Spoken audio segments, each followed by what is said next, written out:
जैविक खेती को बढ़ावा देने के उद्देश्य से लगातार किसानों को जैविक खेती के लिए प्रेरित करने वाले पोलाय कला तहसील के अंतर्गत आने वाले पोलाय खुर्द ग्राम के गोपाल राठौर ने अपने गांव का नाम रोशन करते हुए कहीं न कहीं अंतर्राष्ट्रीय स्तर पर अवार्ड जीतकर जैविक खेती के विषय में एक सकारात्मक संदेश देने की कोशिश की है।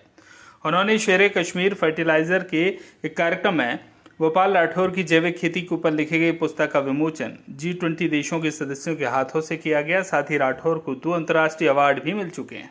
गोपाल राठौर का शनिवार को जम्मू से सुबह 11 बजे अपने गृह ग्राम पोलाय खुर्द आने पर नागरिकों द्वारा स्वागत किया गया।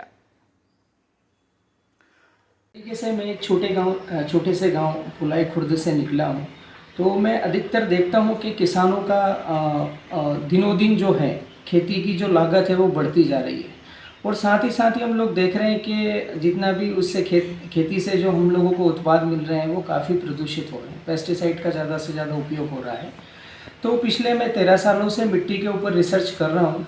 तो मिट्टी में रिसर्च करते करते मैं ये देखता हूँ कि कहीं ना कहीं जो मिट्टी की जो फर्टिलिटी है वो कम होती जा रही है। उसका एक कारण ये है कि मिट्टी में जो भी बायो ऑर्गेनिज्म जो उपस्थित होते हैं, जो कि खाद को घोलने का काम करते हैं, उनकी कहीं ना कहीं कमी हो गई है।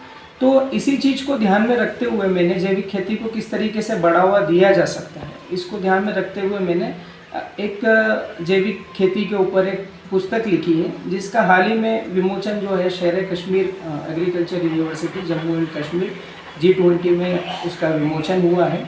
और इसी को साथ में मेरे को जो है वो इंटरनेशनल अवार्ड भी 2 मेरे को मिले हैं जैविक खेती के ऊपर।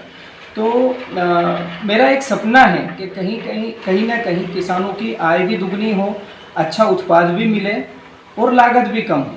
तो हम लोग जैविक खेती के माध्यम से, जिस तरीके से हमारे प्रधानमंत्री जी का भी सपना है, तो जैविक खेती के माध्यम से हम लोग किसान जो है अपनी आय को बढ़ा सकते हैं और लागत को भी कम कर सकते हैं। पोलाय कला से मुकेश शर्मा की रिपोर्ट।